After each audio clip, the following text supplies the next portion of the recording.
Seja bem-vindo, meu nome é Gleiber Félix e esse é o Relata Ayahuasca. E hoje nós temos o Joarley Rodrigues. Ele vai contar um pouco da experiência dele com a expansão de consciência e como isso está transformando a vida dele. Gratidão a todos, espero que vocês gostem.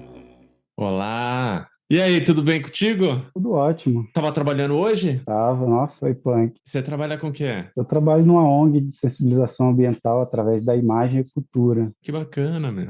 Aí a gente faz produção de livros, de reservas e parques ecológicos, documentários também. Ah, bacana. Hoje a gente estava fazendo um trabalho na praia, fazendo conscientização ambiental de Restinga, fazer uma compensação ambiental numa praia aqui de Vitória, um cercamento, todo um trabalho de proteção para os banhistas, as pessoas não pisar, não limitar, né, o espaço de cada um. Estava lá fazendo essa sensibilização, convidando algumas pessoas para participar de uma reunião que vai ter essa semana, para explicar melhor. Aí Ah, bacana, meu. E me diz uma coisa, conta um pouco da sua história, como é que você chegou às medicinas sagradas, como é que foi a sua caminhada? já tinha ouvido falar de ayahuasca para cá, ayahuasca para lá, mas sabe quando você nunca se liga assim, vou procurar saber o que que é. Tipo, só ouve assim, passou, acabou. Até que uma época eu conheci uma pessoa que veio me ajudar muito, né, no meu desenvolvimento. Ela falou sobre ayahuasca, que consagrava, que fazia na casa dela, junto com outras pessoas. Até que eu já vinha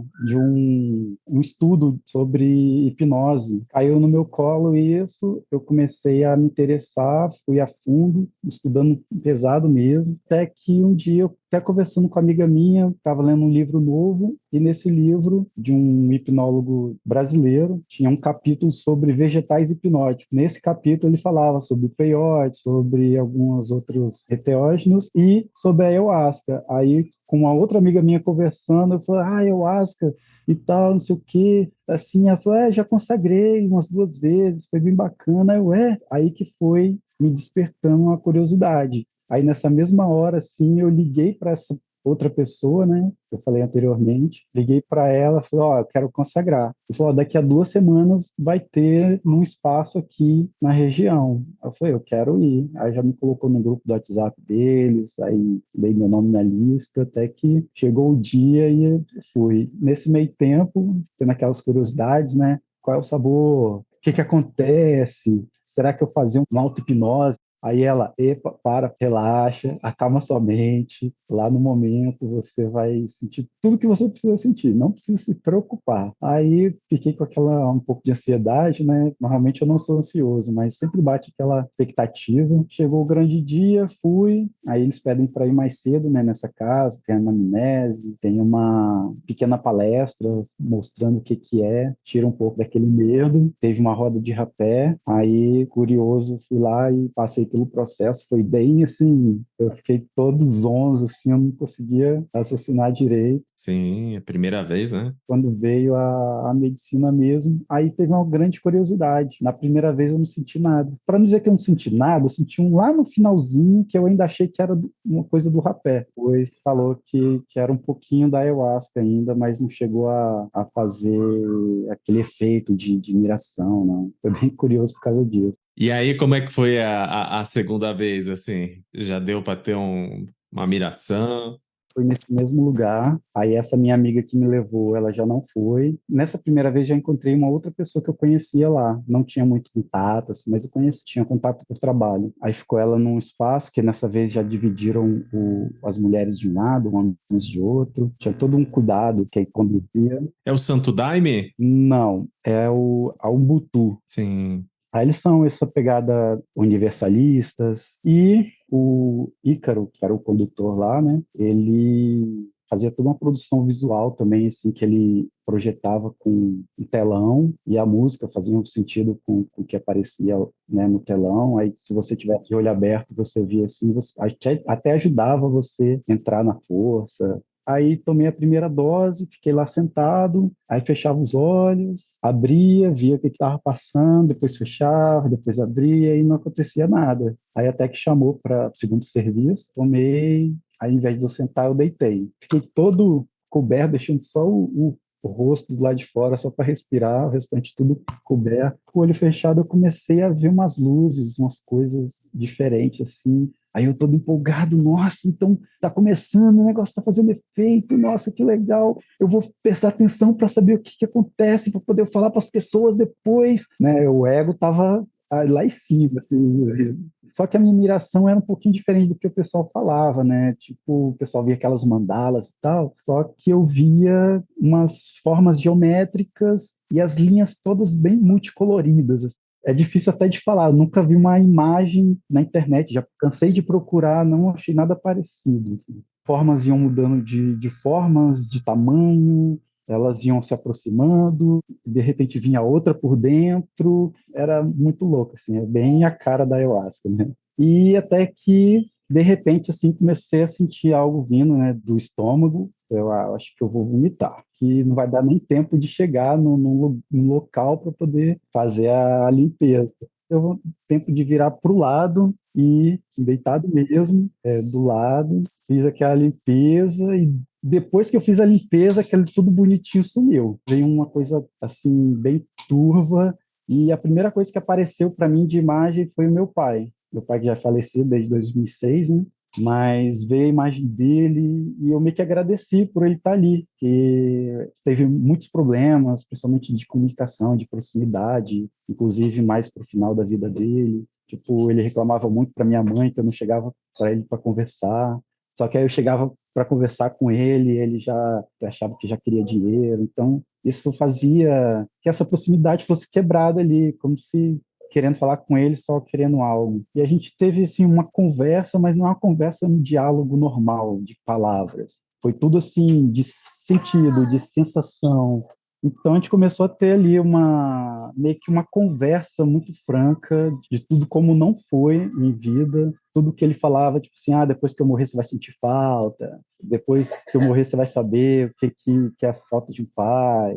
Tudo isso eu comecei a sentir, falei para ele que realmente fazia falta, podia ter aprendido muito mais com ele, podia ter pego tudo de bom que eu sei que ele tinha, eu poderia ter ouvido mais dele, né, ter tido mais uma carga maior dessa influência boa que ele tinha. Claro que ele tinha as partes ruins, né, todo mundo tem, mas eu podia ter aprendido mais com ele. Aí depois que eu vim conhecer algumas outras tipos de terapias, inclusive a constelação sistêmica familiar, aí eu já pratiquei esse perdão com ele.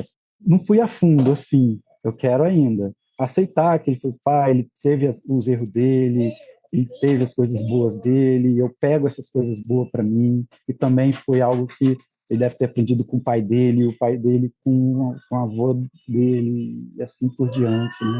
Eu prometi para ele que eu ia quebrar essas coisas ruins da ancestralidade e não evitar passar para meus filhos, né? Aí vem a curiosidade. Na primeira vez que eu fui, eu ainda não sabia que ia ser pai. E foi nesse meio tempo aí, dessa primeira vez para a segunda, que eu descobri que ia ser pai. Ele ter aparecido para mim foi importante, porque ali eu já conversei com ele. Nessa conversa, eu falei para ele que com ele eu aprendi como ser e como não ser pai. E eu pretendo passar para os meus filhos como eu aprendi com ele a ser pai. Inclusive, fazer com que eles sejam muito próximos a mim, aquele pai presente, aquele pai que ele pode contar, aquele pai que ele vai aprender muitas coisas e para levar ele para a vida com toda confiança, com garra e conquistar tudo que ele quiser. Eles, né, que depois disso agora a gente viu outro. As sensações, né, bom contar as sensações que eu tive, né, durante essa experiência, foi tão pesada que senti o choro foi muito intenso, o choro como nunca tinha chorado na minha vida, aquele choro de eu tinha que respirar de boca aberta, fazer.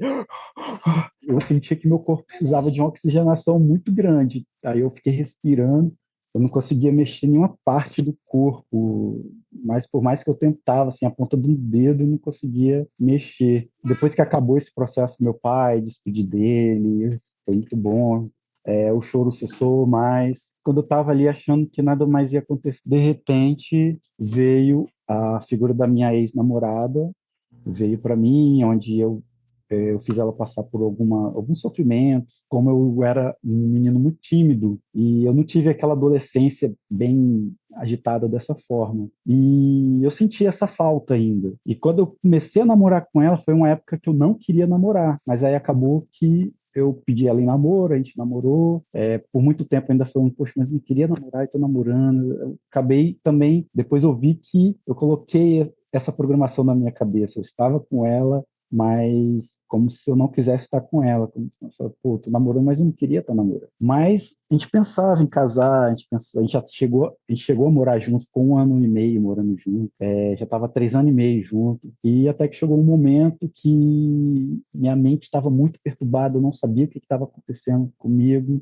Um sábado de manhã, eu fiquei todo mais sério, assim, mais fechado, e ela até que me perguntou, tá acontecendo alguma coisa? Tá acontecendo alguma coisa? Eu, não, não, não. Aí depois do almoço, a gente estava descansando, depois ela ia trabalhar, aí eu sentei na cama e aí você fala, você tomou coragem para falar? Não, não sei nem como é que eu fiz isso. Eu simplesmente sentei na cama, olhei para ela e falei, eu quero terminar. E ela sem acreditar assim, ué, como assim? Por quê? Quero terminar. E ela sem entender nada, tal, acabou lá, se arrumou e saiu para trabalhar. Aí ela sofreu muito. Isso foi no sábado, eu ainda fui me mudar de lá na quinta-feira, na quinta-feira seguinte, fui morar sozinho, ainda sem, mesmo nem eu sabia o porquê que eu tinha feito tudo aquilo. Parece que na minha mente também era tipo assim, aí eu terminei, a gente vai ficar um tempo junto, lá na frente a gente vai se encontrar e vai voltar e vai estar tudo beleza. Mas aí depois eu parei, cara, o mal que eu causei a ela foi muito grande. Tipo, se eu quiser até procurar ela para alguma coisa, e eu saí dali querendo até ligar para ela e falar: desculpa, eu não queria fazer aquilo. Ali eu percebi que eu tinha muita coisa dentro de mim, principalmente essas coisas que eu vinha carregando desde o meu nascimento, todos os segredos, todas as culpas, todos os traumas. Acredito fielmente que todo esse conjunto fez com que eu me levasse a acontecer isso. Não tirando a culpa de mim, mas o que até então eu não sabia que existia todo esse mundo holístico, toda essa forma de olhar para dentro e descobrir o que está acontecendo. Mas eu vi que o problema é todo meu, quer dizer, por toda a minha vida, eu carreguei tudo para mim, tudo que acontecia, emoções de outras pessoas, coisas que as pessoas me contavam como segredo, e guardava aquilo, e aquilo tudo ia ficando dentro de mim. Eu percebi na ayahuasca que aquilo tudo estava dentro de mim. Foi também na ayahuasca que eu aprendi a dar vazão a isso, uma leveza maior, ver muitas coisas que eu fazia errado, ver muitas coisas que eu causava de ruim nas pessoas. Eu ainda não estou 100%, mas é um processo que a gente vai, cada vez que a gente passa, né, pela experiência, consagra, e leva isso como uma coisa a ser tratada com a ayahuasca, né, uma intenção, a gente vai melhorando de pouco a pouco. Então, como diz, né, a gente é uma cebola, aí vai tirando as camadas. E, inclusive, por exemplo, hoje eu estou com a mãe dos meus filhos, eu sinto que ainda eu causo um certo também desconforto para ela, algumas coisas que eu preciso melhorar, mas eu não posso ficar dando desculpas, negócio, eu tenho que me melhorar, eu tenho que me curar, e a gente está nesse processo. É um processo que é difícil terminar, né? Exatamente. Eu conheço gente que já está há 20, 25 anos consagrando e fala que sempre tem algo a melhorar, e eu fico assim, gente, então é um eterno. Mas é aquele negócio, se a gente não for atrás, a gente não vai melhorar nunca. Então, Exatamente. Porque quanto mais a gente cavuca, mais acha, né? mais acho. E hoje eu sou um terapeuta, faço alguns atendimentos com hipnose. Eu vejo quando algumas pessoas falam, não tenho problema nenhum, eu não tenho trauma, eu não tenho nada. Aí eu olho assim, claro que eu controlo o meu ego, só olho e falo, cara, é isso que mais tem e que mais camufla. Mas eu não posso me dar o luxo de falar, não, você tem. Não, não vou fazer isso. Quando a pessoa despertar, ela ou vai me procurar, ou vai procurar outra pessoa, não importa, o importante é que ela vá atrás. Cada um tem seu momento, alguns nem chegam a despertar, porque eu chego o fim da vida, cada um tem seu momento, eu tive o meu e vou respeitar o de cada um. É muito interessante isso. E agora eu queria saber, cara, se você já utilizou a ferramenta da hipnose com a ayahuasca. Pessoalmente, eu decidi não fazer. O que eu faço é uma pequena meditação.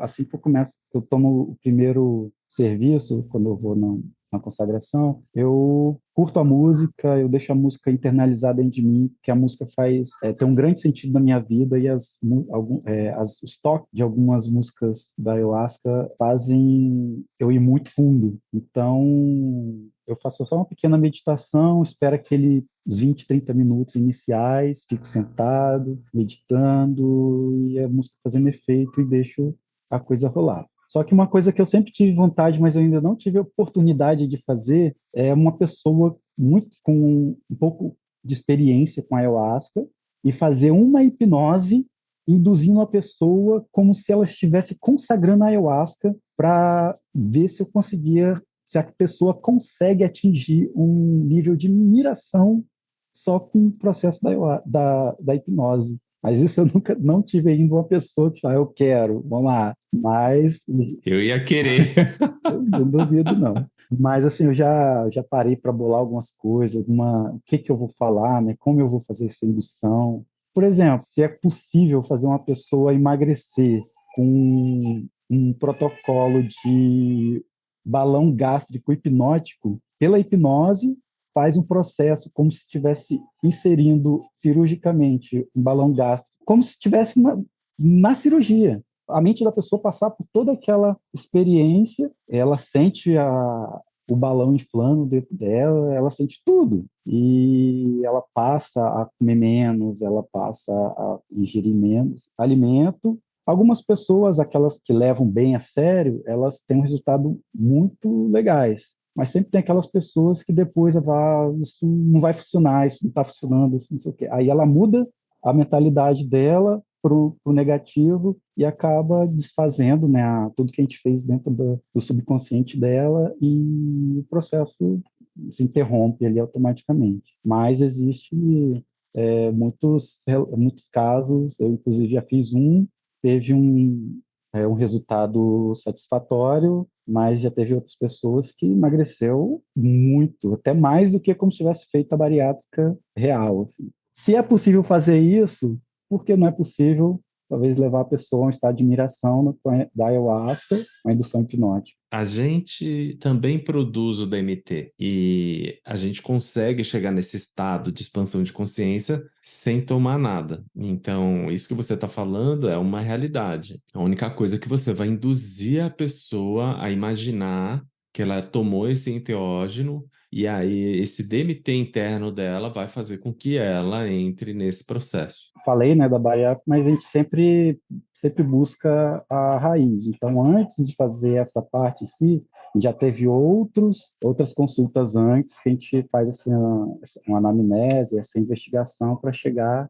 na raiz, o que está acontecendo para a pessoa ter essa compulsão alimentar. Geralmente tem alguma questão de abuso, né, na infância. Eu mesmo, por muito tempo na ayahuasca, me veio algo, pedi muito a ayahuasca para me mostrar o que era, só que ela não quis me mostrar, não sei se não tem, até que eu fiz um trabalho de dizer, olha, isso já está me causando um certo mal, quero muito saber, mas se você não quer me mostrar, então bota um ponto final aqui. Inclusive, eu tive uma pessoa que fez parte da minha infância, né, morou na minha casa quando eu era criança, na faixa ali de 3, 4 anos. Essa é pesada, tá? Eu contei para poucas pessoas. A pessoa já era homossexual e já tinha essa tendência de trans. Uns anos atrás, foi 2020, se eu não me engano, ela me adicionou no Facebook, aí estava conversando, aí um dia ela chegou, você lembra de não sei o que quando você era criança? É que você chegava e colocava seu peru na minha boca, aí eu, como isso? Tipo assim, eu não lembro de nada disso, e ela veio me falar. Aí que ela me falava é que foi numa época, tipo assim, de 9, 10 anos. Só que 9, 10 anos, ela não morou na minha casa. Quando ela morou, eu tinha 3, 4 anos.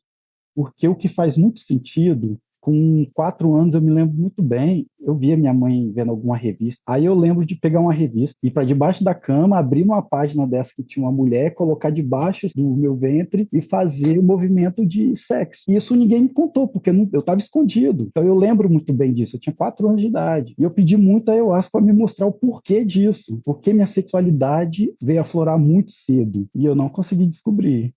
Eu ainda quero buscar ainda o que é, porque eu até vi um podcast uns últimos que você publicou, né? O cara falando sobre a onde pornografia. Eu tive uns momentos muito, muito sinistros na minha vida, assim, melhorei bastante já. Igual ele falou de gatilhos, né? É como se visse sexo em tudo. Pode estar a mulher de burca, mas vê alguma coisa ali que tem alguma conotação sexual. Mas sabe o que eu acho também? Nós somos de uma geração, principalmente aqui no Brasil, a sensualidade e a sexualidade, ela sempre foi muito exacerbada. Antigamente, os filmes brasileiros eram pornô chanchada. Na minha família mesmo, existia um incentivo para isso. A gente já cresceu com essa forçação. E aí, tudo que a gente olha, você acaba pensando nisso. Do mesmo jeito que você tem, eu tive também. E ainda me controlo perante a isso, né? Porque é algo que vem enraizado por muitos anos.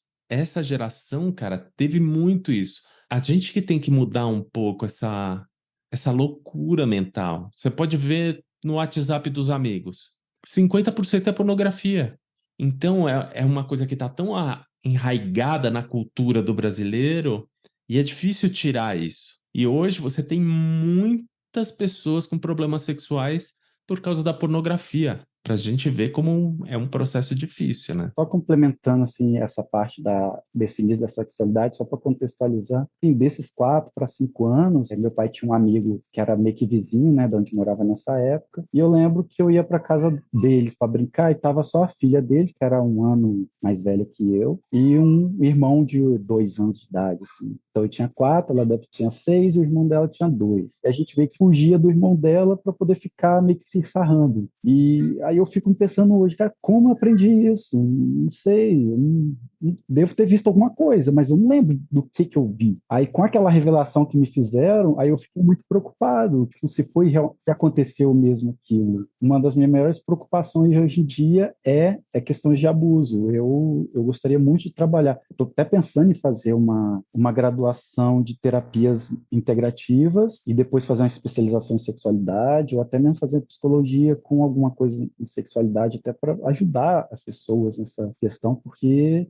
vários episódios, quase todos os episódios que eu assisti, né, muitas pessoas falam a mesma coisa, questão de abuso, questão de pornografia, questão de essas coisas, então quase uma doença, né? E depois, né, que aí comecei a ayahuasca, eu falei, agora eu vou aproveitar mesmo, já que eu não faço um tratamento psicológico, alguma coisa assim, com um psicólogo, vou aproveitar esse momento e tratar o máximo de coisa que eu quero. Aí, na terceira vez que eu fui com a intenção que a ayahuasca pudesse curar todos esses traumas relacionados a abusos que eu sofri, que eu queria ser, assim, capaz de me curar e poder instruir meus filhos a não passar por essas coisas. É pesado, né, meu? Pesado. Assim, já que é partir para umas coisas interessantes, Porra, vamos? nesse meio tempo eu sempre consagrava, né, a cada mês, até que chegou a pandemia. Aí fiquei um bom tempo sem consagrar, aí depois uma pessoa que eu conheci, uma das últimas consagrações, chegou a abrir um espaço para ele, só que já estava todo mundo ficando doido, né, e todo queria uma coisa para dar uma.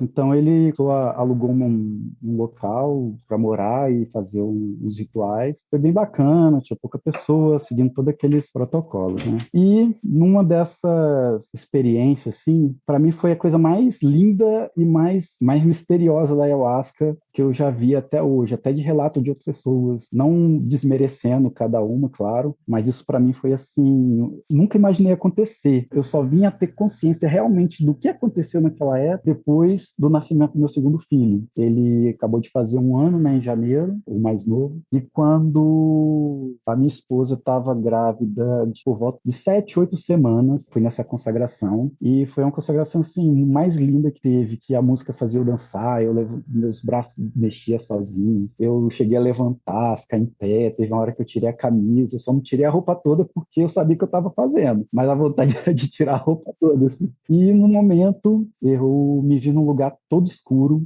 era como se eu estivesse num local, uma sala um pouquinho grande, só que tudo preto. Eu não via mais nada além de mim, assim. E, de repente, apareceu 3 seres de luz. E, na minha frente, ao alcance das minhas mãos, apareceu uma bola, só que uma bola vazada, uma estrutura, assim, como se fosse... Não tem os gomos de uma bola de futebol? Onde a costura seria a parte do metal, o meio é vazado e dentro oco. e eu via que aquele metal ali não existia na Terra. É um metal muito diferente de tudo que existe. Aí eu não estou num lugar qualquer. Eu também não sabia o que estava acontecendo. Aí, de repente, eu senti como se ele estivesse comunicando comigo. Eles falaram, ó, estamos colocando o seu filho, que ainda é um pequeno feto, nós estamos tirando lá da barriga da sua esposa, que estava em casa, estamos tirando de lá e colocando aqui. E eu vi aquela formazinha assim, de um feto de 7, 8 semanas. E eles vieram com umas varetas, duas varetas assim, perto dessa bola, né? E eu entendi que essa bola era tipo como se fosse um útero artificial, que eles colocaram o feto ali dentro e ele ficou bem acomodado, bem direitinho. E a coisa mais incrível foi o momento que eu vi o feto como se ele fosse várias camadas e ele foi meio que se desmanchando, assim, ele foi perdendo cada camada, foi sumindo, sumindo, sumindo, até sobrar apenas um pequeno órgão. Ao invés de um médico, normalmente ele vai abrir para acessar o órgão que ele precisa mexer. Mas eles não, esses seres fizeram tudo sumir até sobrar somente aquele órgão. E eu não sabia qual é aquele órgão. Então eles vieram com essas varetas, colocaram lá e ficaram mexendo, como se eles estiverem fazendo uma cirurgia naquele órgão ali. Ficaram ali um tempinho, e até que o feto foi voltando também por camadas, assim, você via ele voltando, se integrando, né, até voltar à forma inicial. E os seres de luz foram embora, voltou a ficar tudo preto, aí só via eu, minhas mãos assim, e aquele útero artificial. E eu o tempo todo com as mãos assim na lateral, sem encostar, como se eu estivesse passando um pouco da minha energia para ele. Aí eu falei, bom, o melhor lugar para ele ficar pode ser dentro de mim. Aí eu peguei ele e como se eu tivesse colocado ele dentro de mim, como se eu tivesse um útero, fiquei com a mão na minha barriga e fiquei em pé ali o tempo todo dançando a música, deixando a música me levar e tal, fiquei um tempão. Até que eu falei, bom, agora é seu momento de ir. E eu fiz ele sair dali e voltar para a barriga da mãe em casa. Quando eu cheguei em casa, eu contei para minha esposa, olha, tive essa experiência, contei tudo isso para ela, que ela é pentecostal, né, e ela tem uma espiritualidade muito aflorada. E não é qualquer ser que ela deixa chegar perto dela. Mesmo sendo de luz, sabe que alguns podem se passar por luz para poder causar algum mal. Mas como eu falei que era três, aí ela falou, bom, sendo três, pode ser a Santíssima Trindade. Podem ter sido seres bons mesmo que estavam ali com você. Aí continuamos, né, vivendo normal, fazendo todo o acompanhamento da gestação. Por volta de poucas semanas, minha esposa estava sentindo fortes dores na parte do pulmão. Aí a gente chegou aí no médico, tirou lá, ela viu que estava com pneumonia. Não era Covid. E no posto de saúde que a gente foi, como lá não tinha internação, eles falaram para todo dia, o horário igual, ir lá para ela tomar um antibiótico. E depois do segundo dia, ela falou que ela estava sentindo um corpo dela muito estranho e achava que era por causa desse antibiótico que estava dando para ela. Quando ela procurou, que ela viu a bula, ela viu que era contraindicada até para gestante. Aí a gente parou, eu falei, ó, então se você quiser, a gente para de tomar. E foi que ela continuou sentindo dor, a gente foi no pronto-socorro e uma médica que atendeu ela pediu o raio-x, pediu o exame de sangue, e quando fez o retorno lá nela, falou, ó, vou ter que te internar. E ela ficou uma semana internada e melhorou, tal, saiu de lá. Aí quando ela saiu de lá, ela entrou em contato com essa médica que tinha atendido ela, que era obstetra. E ela achou um pouco estranho que um ultrassom não tinha conseguido ver algumas coisas do feto. Ela pediu uma ecofetal. E na ecofetal descobriram que o nosso bebê tinha um problema no coração. Aí como ela teve diabetes gestacional, então só podia ir até 37 semanas. E mandaram para um outro lugar, que lá ia precisar ter uma equipe de cardiologista pediátrico na sala do parto, para assim que o bebê nascesse, ele ia precisar passar por uma cirurgia no coração, por causa desse problema. E depois daquele sufoco todo, aquele sofrimento todo, na hora do parto, na hora que estava nascendo, eu tive um sentimento, uma sensação que aquela cirurgia que eu tive admiração lá atrás, 30 semanas antes, aquela cirurgia estava acontecendo naquele momento do nascimento. Aí eu comecei a chorar, eu chorei muito forte, assim, me contive um pouco, né? Mas por dentro estava, assim, extremamente emocionado e arrasado, né? De choro, assim, estava muito... Mas, ao mesmo tempo, eu estava feliz porque eu estava sabendo que estava bem amparado. Tanto que acabou o nascimento, já pegaram ele, fizeram todos uns procedimentos lá, levaram para uma salinha onde ele ficou numa incubadora, mas sem a parte de cima, com uma luz assim, e depois veio uma equipe de novo para poder. Ele ficou quase 2 horas lá. Aí veio outra equipe, fez uma análise nele lá, viu? Aí viu que ele estava até bem, não precisava da cirurgia. Aí, ou seja, para mim, eu tenho com 100% de certeza que aquele ser de luz, no momento do nascimento dele, foi lá e fez aquela cirurgia que ele não veio precisar. E aí acompanhamos ele no primeiro ano, com os médicos pediátricos, cardiologistas também, foi vendo que foi diminuindo, ele tinha uma pequena abertura, né, entre as duas áreas, sangue venoso com sangue arterial. Com menos de um ano, fechou, sarado. Então, assim, para mim, essa foi a coisa mais linda, mais foda que a ayahuasca proporcionou. E a gente agradece muito essa médica que pediu esse exame, porque a gente não teria descoberto isso. Esse médico foi muito importante. Mas até hoje ainda sente a coisa, a gente vai procurar para ver. Mas com o bebê tá tranquilo. Zerado. É isso aí. Pô, gratidão, irmão, pelo teu relato. Muito bonito isso. Eu não sei se passou muito do tempo Não, aí. cara, não tem tempo, não. É sossegado. Mas tô vendo que você tá atarefado aí, né, meu? A família é grande, né?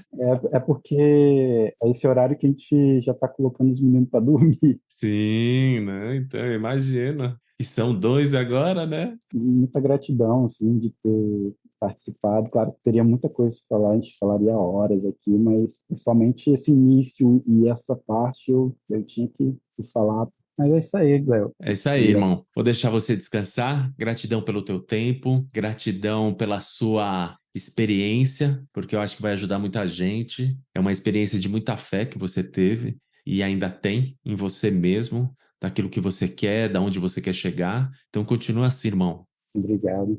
E até mais. Até mais.